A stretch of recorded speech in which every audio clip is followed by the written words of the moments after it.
Muy buenas tardes a todos y todas. Vamos a empezar con el seminario que tenemos el día de la fecha en el Departamento de Derecho Constitucional. Hoy tenemos el honor de contar con la presencia de Roberto Gargarella. Roberto Gargarella es abogado y sociólogo de la Universidad de Buenos Aires y doctor en Derecho por la misma universidad y de la Universidad de Chicago, Estados Unidos. Actualmente se desempeña como profesor de Teoría Constitucional y Filosofía Política en la Universidad Torcuato Di Tella y de Derecho Constitucional en la Universidad de Buenos Aires. El seminario tiene la modalidad de ser un seminario híbrido, así que les damos un cordial saludo a toda la gente que está en Zoom acompañándonos, y para no alargar más, vamos a comenzar con la presentación. Muchas gracias. Gracias, Diego, Sofía, los organizadores, a ustedes por estar aquí. Entiendo que algunos se van a tener que retirar alrededor de las 11. Y a los que están, en todo caso, mirando este evento o la grabación de este evento, también un saludo. Bueno, primero eso, agradecer y también pedir disculpas. Hoy en unas horas parto de vuelta, pero tenía ganas de tener esta oportunidad de conversar. Y sobre todo conversar sobre un libro que escribí hace relativamente poco y se publicó hace 2 meses en castellano y se publicará ahora en inglés en un par de meses más, creo. Y que se llama El Derecho como una conversación entre iguales, y que para mí ha sido un libro muy importante, en el cual me interesó tomar juntos los hilos de muchos de los trabajos y muchas de las ideas que había estado escribiendo, pensando a lo largo de más de 3 décadas. Así que es efectivamente un libro muy importante para mí. Lo que voy a hacer es presentar algunas de las ideas que recorren el libro, y en todo caso ver si quieren que conversemos sobre alguno de esos puntos, que creo que es lo más interesante que podemos hacer. Y entonces, bueno, pondría sobre la mesa primero un poco los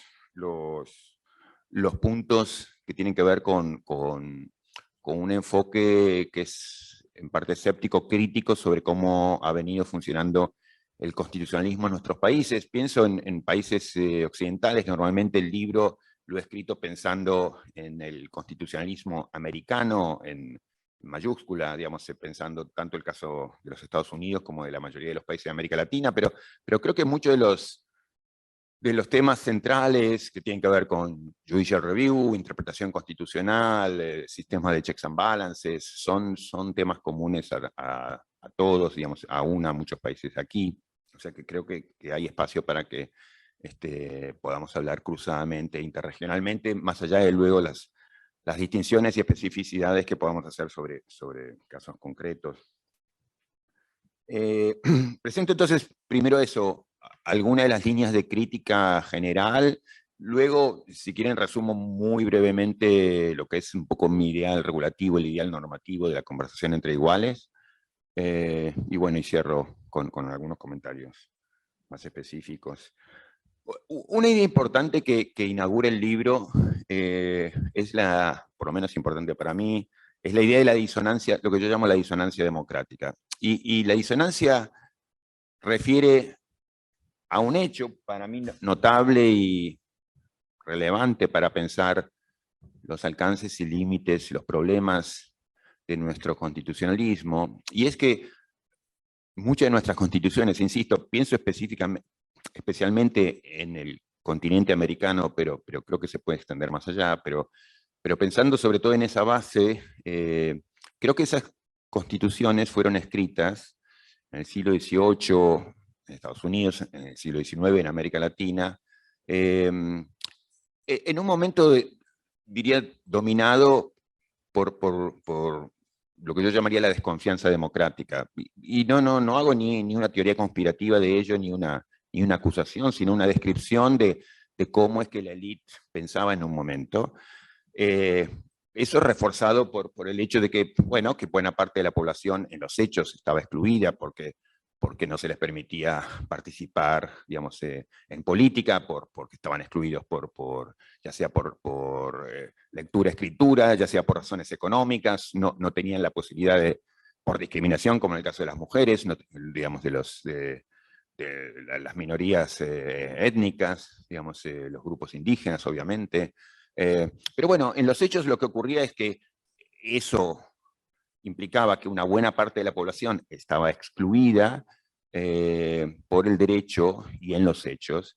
Y la Constitución se escribió en ese marco, en ese contexto de desigualdad, y se la justificó con un ideario que, digamos, buscaba amparar defender por qué es que buena parte de la población no intervenía en política. Bueno, uno podría decir, bueno, son cosas del siglo XVIII, son cosas del siglo XIX, hemos ido remediando con el paso de los tiempos esos desajustes, esas faltas, esas exclusiones, pero, y aquí aparece el tema de la disonancia democrática, en los hechos lo que ocurrió es que, digamos así, el contexto social, político, digamos, lo que rodeaba la Constitución, varió sustantivamente al punto de lo que hoy, y no voy a hacer ningún esfuerzo por probar esto, simplemente lo sugiero como un dato también.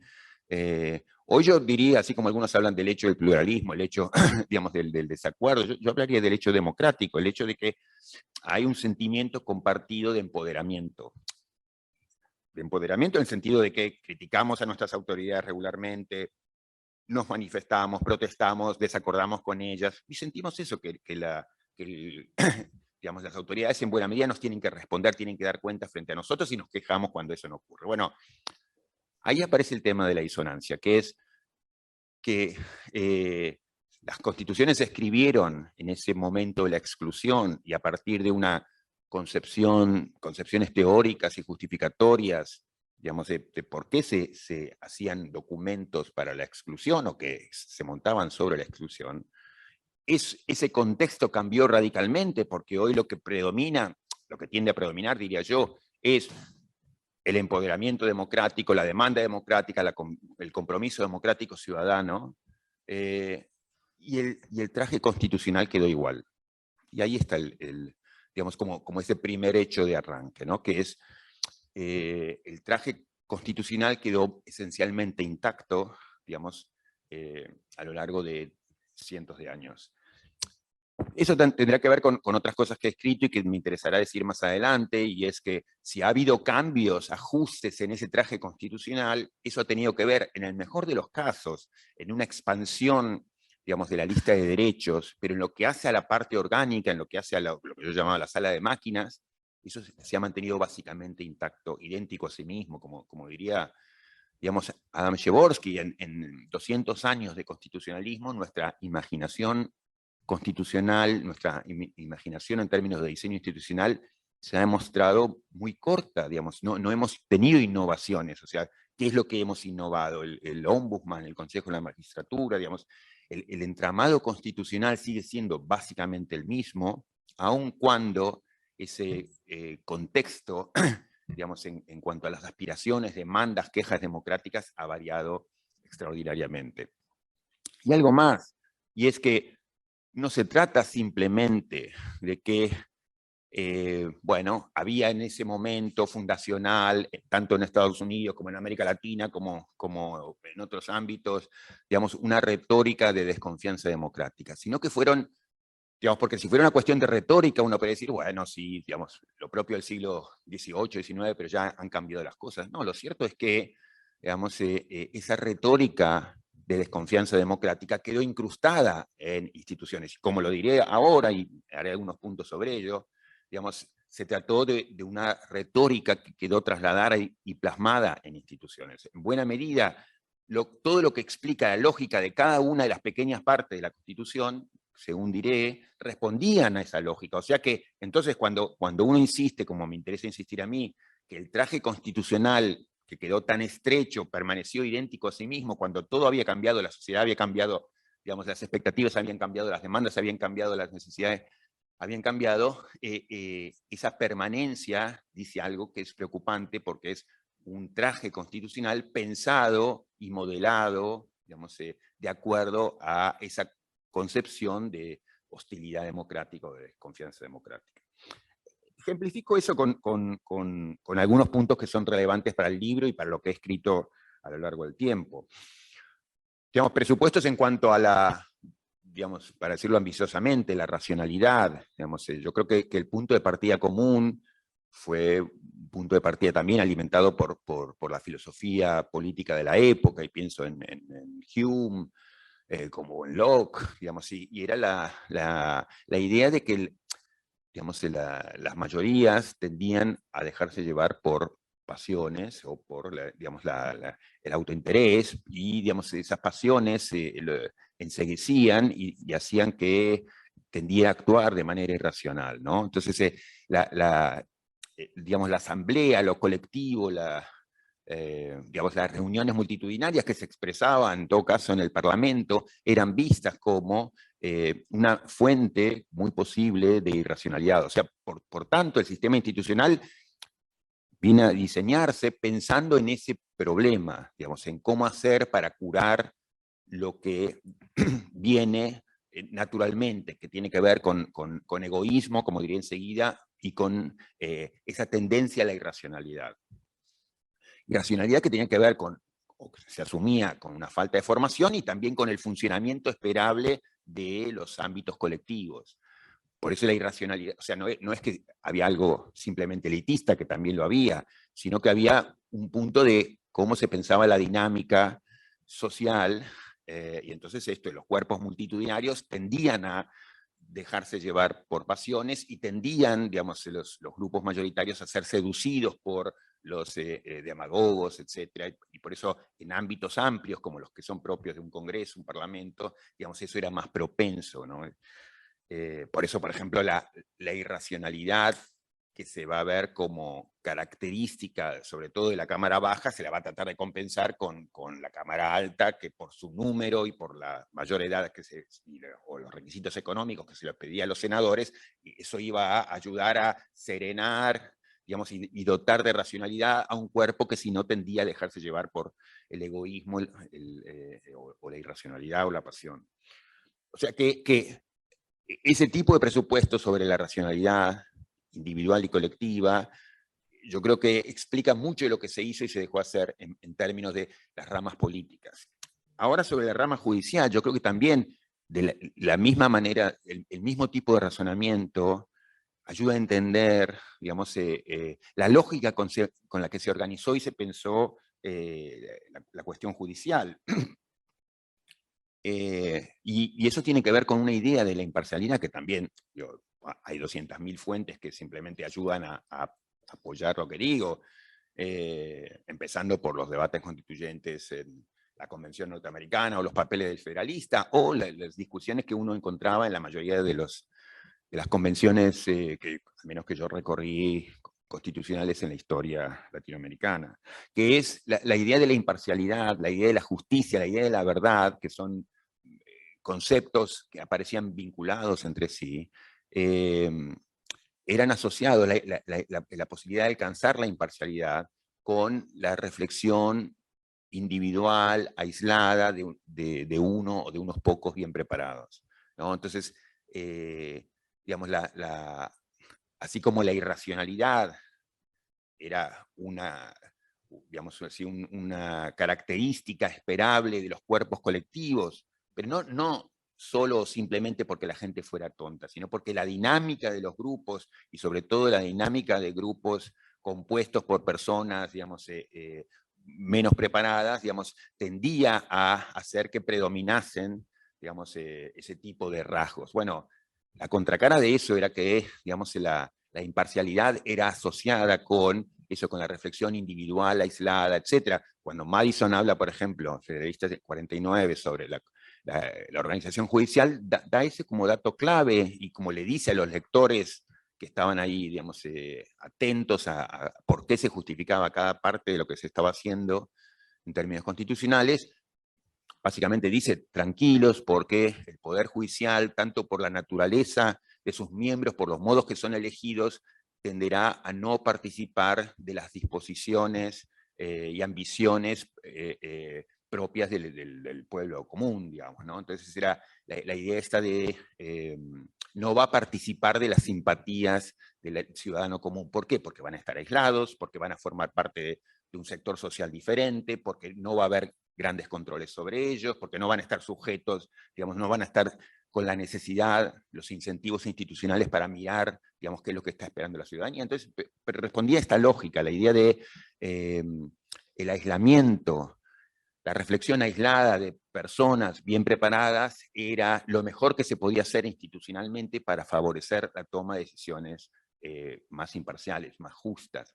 Adviértase simplemente esto en contraste y luego quedará más claro, en todo caso, cuando exponga el ideal normativo de la conversación entre iguales, pero digo, es muy común en la filosofía política y la filosofía jurídica de nuestro tiempo partir de un presupuesto distinto, que aquí no digo uno es mejor o uno es obviamente correcto y el otro incorrecto, digo que hoy muchísimos tendemos a pensar, no sé, para decir a alguien, Habermas, muchos tendemos a pensar, Carlos Nino, digamos, tendemos a pensar a la imparcialidad como un producto o como vinculada con procesos de reflexión colectiva. Bueno, el presupuesto era al contrario, digamos, en los inicios del constitucionalismo. La imparcialidad estaba vinculada con procesos de reflexión, digamos, de unos pocos técnicos bien preparados, unos pocos técnicos separados del resto de la ciudadanía.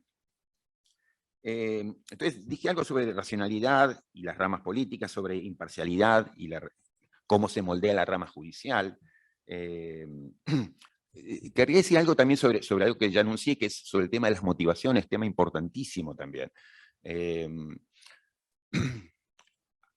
Digamos, yo creo que ahí pasaba algo crucial para explicar, entender por qué las instituciones se diseñaron como se diseñaron, ¿no?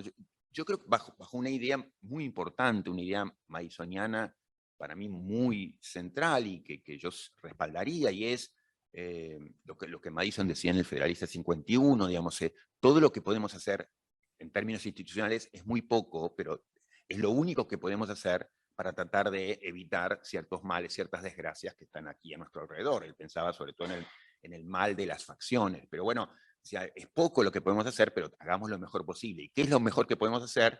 Bueno, él decía, mira, todo depende en cómo combinamos, digamos, los medios constitucionales que ofrecemos, ¿no?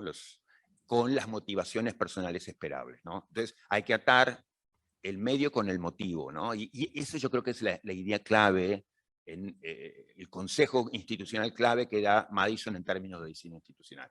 Entonces, el presupuesto motivacional del que se parte es el del egoísmo, interesante también para entonces y para nosotros, porque, digamos, muchos podían pensar en términos diferentes, en términos de altruismo, en términos de cooperación, etc. Él decía, no, miren, eso ojalá que ocurra, pero no es esperable, no podemos.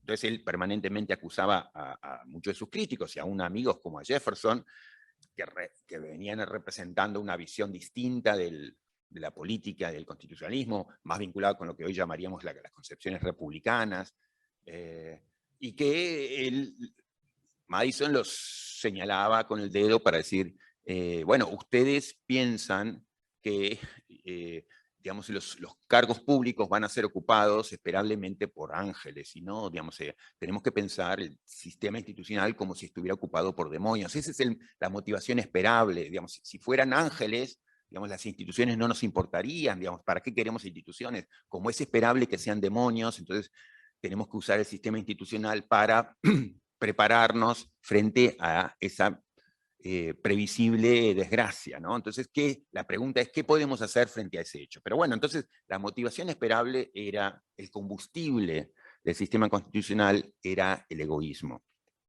Y entonces, con eso, digamos, se genera el tipo de instituciones que hoy tenemos. Yo diría, en buena medida, el sistema de checks and balances es un hijo de todos esos presupuestos sobre racionalidad, imparcialidad y sobre cómo se piensa la motivación humana. Entonces, el sistema de checks and balances es, el sistema de los frenos y contrapesos, es un producto directo, una expresión directa de ese modo de pensar, ¿no? Entonces, la idea es como la lógica de la Guerra Fría o la lógica en ese momento predominante de Adam Smith, ¿no? Y la idea del panadero no va a prepararle el pan a usted la mañana siguiente porque es generoso. No, lo hace porque es egoísta y entonces con ese egoísmo y el suyo, bueno, ambos van a salir beneficiados si damos los incentivos apropiados, ¿no? Le permitimos que él, digamos, o ella reciba su paga y usted tendrá el pan a la mañana, no porque el panadero sea angelical, sino porque es una persona autointeresada. Y esa es la lógica de la Guerra Fría y es la lógica del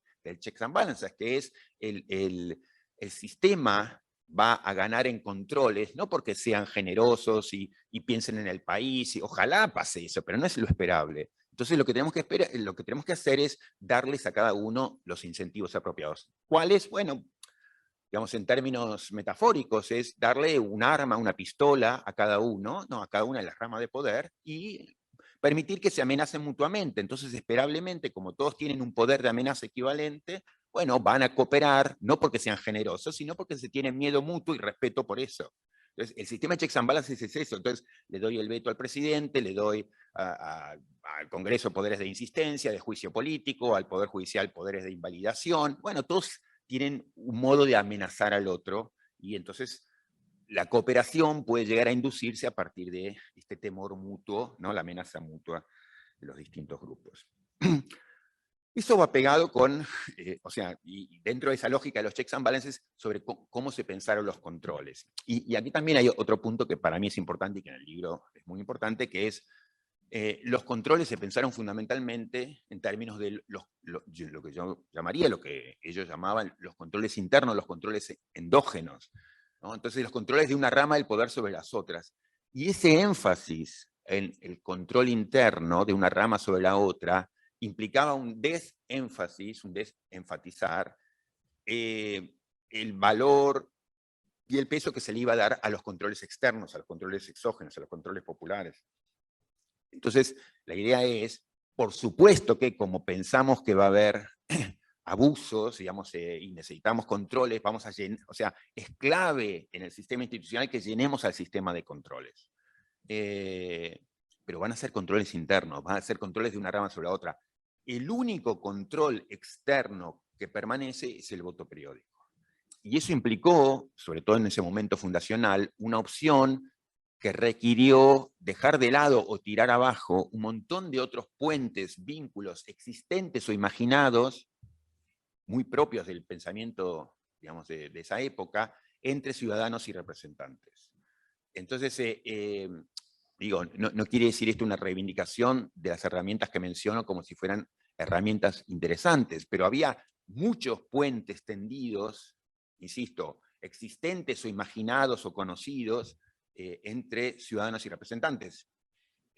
Rotación obligatoria en los cargos, instrucciones obligatorias, o sea, mandatos, revocatoria de mandatos, bueno, digamos, una cantidad de herramientas, digamos, formas de town meetings, digamos, una cantidad de herramientas que permitían como el entrecruzamiento, el ida y vuelta entre ciudadanos y representantes. Todas esas fueron voladas, esos puentes, y el único puente que quedó tendido es el voto periódico. Con lo cual, y esto también ocupa no voy a hacer muchos más comentarios, pero digamos, no sé si hay un tiempo que quieras que me mantenga, digamos, sí, gracias. Y entonces, el voto periódico, digamos, yo creo que, por un lado, acompañado de un montón de otros instrumentos, ganaba cierta fuerza. Privado de esas otras herramientas que lo acompañaban originariamente, pierde mucho de su fuerza. ¿Por qué? Porque pasa a cargar sobre su espalda una enorme responsabilidad que antes estaba repartida entre distintas herramientas. Para decirlo con un ejemplo, si yo tengo el derecho del voto y al mismo tiempo tengo, pongamos, un derecho de revocar el mandato a quien, digamos, se comporta mal, al representante que se comporta mal, bueno, en un punto uno va a votar con relajo, con tranquilidad, porque si eso salió mal, porque me fui engañado, bueno, uso la herramienta que tengo al lado. Y si no, uso esta otra, que sé que esta persona no va a volver al cargo. Bueno, privado de esas herramientas adicionales, el voto pasa a tener sobre sí una mochila, una carga extraordinaria, claramente no puede afrontar. Pero diría algo mucho peor, digamos, y esto para mí también, insisto, creo que tiene algo que ver con lo que para mí le da cierto sentido y gracia al libro, que es una crítica muy radical sobre el voto y lo que significa el voto con la ausencia de las otras herramientas o con los otros puentes volados, los otros puentes incendiados, ¿no?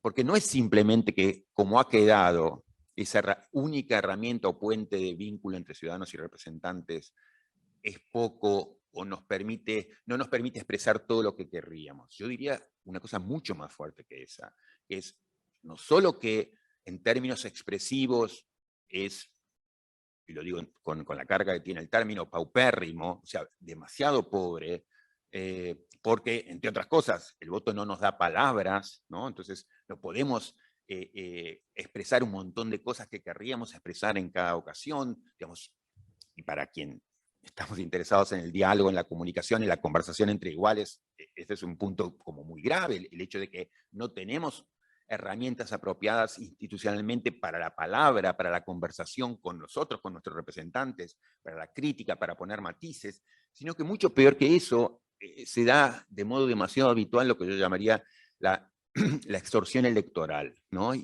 O sea que es no solamente que el voto está solo y que por eso carga en sus espaldas con una responsabilidad que no puede abarcar, sino que por su propia naturaleza, porque no nos da palabras, no nos permite expresar cantidad de cosas que querríamos expresar. Pero mucho peor que eso, la extorsión electoral, la idea de la extorsión electoral lo que apunta es que de modo muy habitual, para poder apoyar aquello que respaldamos, estamos obligados a suscribir también aquello que repudiamos, ¿no? Y entonces, ejemplo, digamos, de los que uso para darle alguna actualidad a lo que estoy diciendo, ahora se hace la convención constituyente en Chile, que va a terminar como han terminado las constituyentes en Ecuador o en Bolivia, digamos, con una consulta de cierre, una consulta popular. Bueno, imagínense que cualquiera de ustedes, digamos, está por votar allí en Chile por una constitución, imagínense tiene 250 artículos, una constitución muy amplia. Bueno, y ustedes son personas medianamente informadas y medianamente interesadas en política, digamos, no es que una persona finalmente normal, que no es fanático de la política, pero él tiene cierto interés. Y más, uno podría tener, si la Constitución tiene 250 cláusulas, podría tener 250 cosas para decir o más, pero imagínense que tienen solamente 2, ¿no? Y que esto, tomo esto como ejemplo esperable, pero hay miles de alternativas. Solamente dos pretensiones. Una es, por ejemplo, decir, cosa que probablemente ocurra, me encanta que la Constitución nueva chilena tenga, lo que no tenía antes, compromisos en términos de derechos sociales que antes no tenía. Muy bien, quiero votar por esa Constitución. Pero sin embargo, la Constitución preserva, como es probable que preserve, un sistema, una organización del poder, bueno, muy funcional a las élites, o muy funcional a los viejos pactos, digamos, preexistentes, de cúpulas, ¿no? Entonces, no, eso no me gusta, que el sistema político siga siendo tan regresivo como lo tendió a ser. Entonces le votaría en contra. No, pero mire, usted tiene un voto frente a esta constituyente. ¿Qué va a votar? ¿Sí o no? Bueno, mire, realmente, digamos, no soy muy ambicioso. Tengo una convicción muy fuerte en favor de los derechos sociales nuevos, pero muy en contra de la preservación del aparato de poder. No, pero tiene un solo voto. Bueno, qué sé yo, voto por los derechos sociales. Fíjese, mire, cómo usted, que parecía tan crítico del sistema institucional, lo termina votando. Claro, uno ha estado obligado a votar por lo que repudia para poder apoyar lo que quiere. Digamos, el ejemplo de Bolivia previo es todavía más claro, porque sabemos un poco ya los resultados. Una constitución que incluyó una cantidad, o sea, más de 440 artículos. Pongamos 444 artículos. Uno podría otra vez querer decir algo sobre todos esos artículos.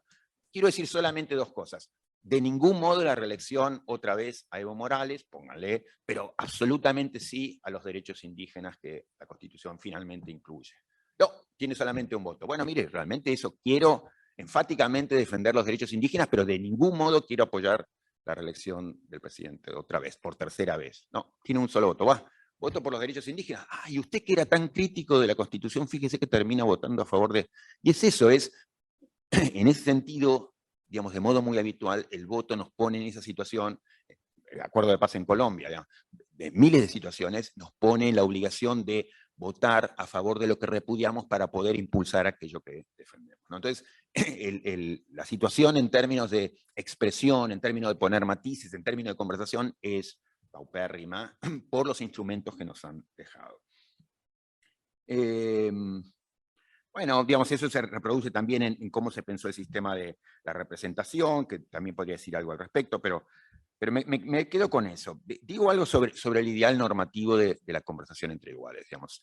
Yo creo que no hace falta, y de hecho hasta aquí no lo había presentado, tener un ideal regulativo súper exigente para hacer críticas y para ver los problemas propios de lo que tenemos o lo que muchos de nuestros países comparten. O sea, creo que con muy poco basta para reconocer que, digamos, el modo en que quedó informada nuestra Constitución en términos, digamos, de representación responden a visiones, a entendimientos sobre la democracia que hoy más bien repudiamos, o los modos en que se pensaba la imparcialidad, bueno, son como muy poco, digamos, muy problemáticos, muy controvertidos, y respecto de ideas que hoy tenemos, bueno, digamos, diría muy anticuados, por lo menos necesitan una defensa muy extraordinaria, porque la lógica del checks and balances, que lo que hace es instaurar un sistema que, bueno, puede haber sido bueno para frenar la guerra civil, pero en términos de construir, de cooperar, de conversar, digamos, es nulo. Bueno, también tenemos un problema enorme.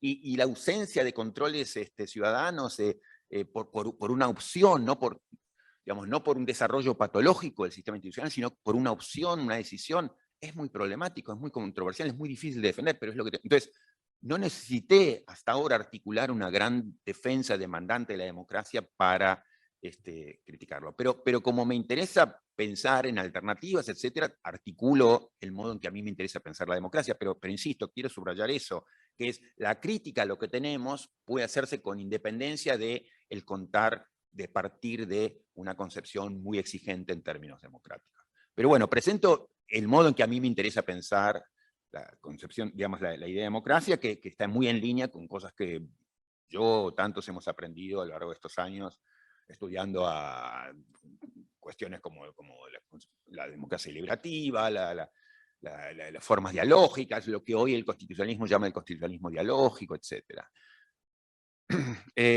Yo pienso en el ideal de la conversación entre iguales, que tiene mucho que ver con eso. El libro, digamos, se inaugura con un ejemplo que les cuento porque para mí es como muy ilustrativo, y es, digamos, un ejemplo, bueno, que ayuda a entender en qué uno puede estar pensando cuando habla de la conversación entre iguales. Comento el libro, un par de cosas más y termino. Comento el ejemplo, un par de cosas más y termino.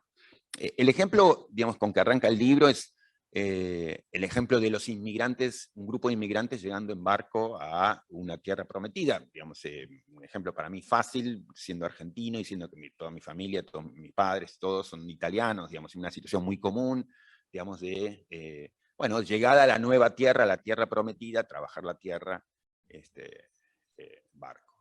Y bueno, y entonces estas personas que van a trabajar en las mismas tierras, digamos, bueno, aprovechan esos largos días que tienen que pasar en el barco y se sientan a conversar sobre cómo van a organizar su vida en común en las tierras que van a recibir para trabajar.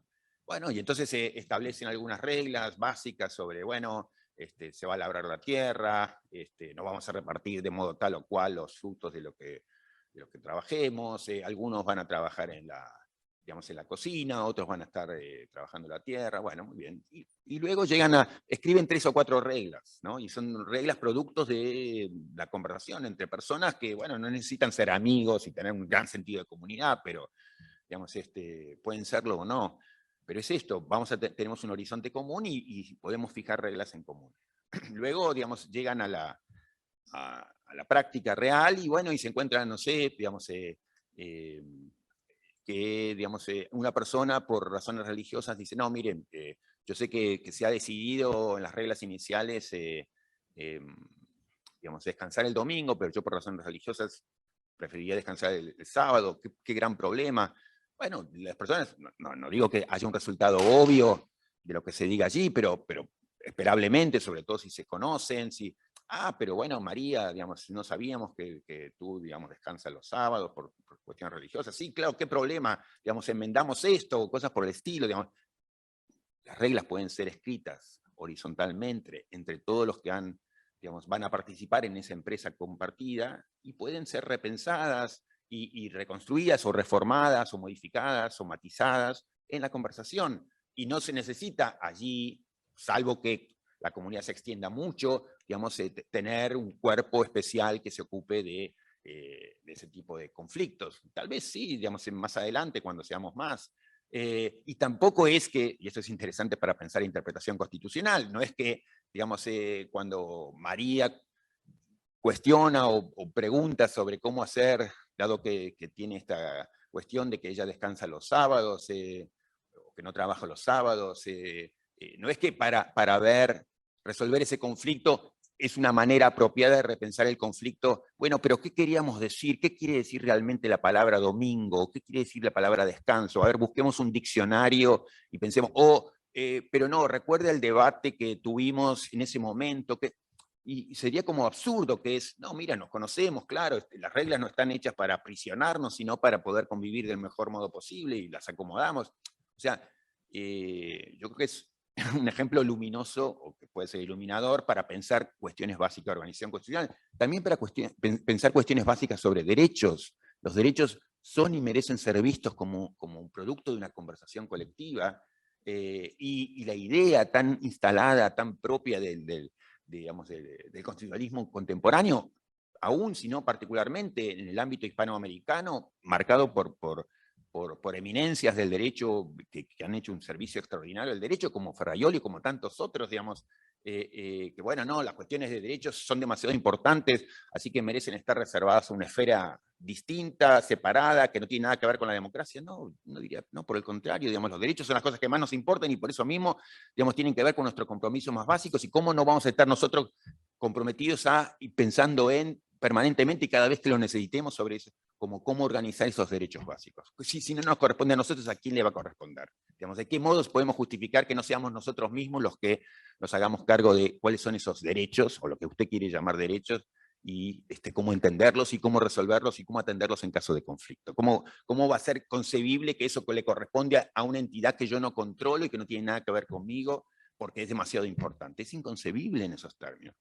Bueno, por eso creo que la idea de la conversación entre iguales es, puede ser luminosa para pensar cuestiones básicas sobre organización institucional, diseño constitucional, revisión judicial, interpretación constitucional, etc. Y bueno, yo creo eso, que nos puede dar pautas para repensar, no solamente para criticar, una base, si se quiere, mejor, para repensar los problemas del tipo de sistema institucional sobre el que estamos parados, sino también ayudarnos a entender y pensar cómo organizarnos a futuro, cómo cambiar a futuro, hacia dónde ir, como ideal normativo, en un eventual cambio de nuestras reglas básicas. Pero bueno, eso, entonces, el libro es ese tipo de recorrido, ¿no? Arranca con este ejemplo, y desde ahí, hago un transcurrir un poco como el que he hecho aquí, sobre los distintos elementos que le dan, contenido a las distintas partes de la Constitución, y entiendo y espero que eso sirva para que, bueno, que podamos conversar aquí también sobre los distintos ámbitos institucionales a los que pertenecemos y cuáles son esos problemas y en todo caso hacia dónde ir, ¿no? Es como pensar el sistema constitucional con un sentido crítico muy fuerte, pero también con la expectativa de que algo distinto puede armarse. Yo terminaría diciendo, para mí la buena noticia del tiempo, dentro de un momento que considero como muy oscuro y muy, dramático por razones de distinto tipo, en términos constitucionales y extraconstitucionales, la buena noticia es que yo creo que hay una conciencia generalizada de la presencia de un problema democrático, ¿no? Así como diría, buena parte del constitucionalismo contemporáneo se pensó, repensó a la luz de la tragedia de los derechos humanos propia de la Segunda Guerra Mundial, el fascismo, el nazismo, etc. Bueno, yo creo que el gran drama que enfrentamos hoy tiene que ver con desigualdades y tiene que ver con lo que yo llamaría el problema democrático, ¿no? Es como la radical compartida conciencia de que en términos democráticos el sistema falla, el sistema está fracasando, ¿no? Y creo que eso, que la buena noticia es ese reconocimiento compartido de ese tipo de problemas y la aparición aquí y allá de pequeñas luces de salida de cómo podría reorganizarse la vida institucional, ¿no? Para hacer frente a ese particular tipo de drama, que tiene menos que ver con el drama de los derechos, aun cuando en cuestiones de derechos no están las cosas para nada resueltas, y más tiene que ver con el fracaso de lo que hemos obtenido en términos democráticos. Bueno, me quedo ahí. Gracias.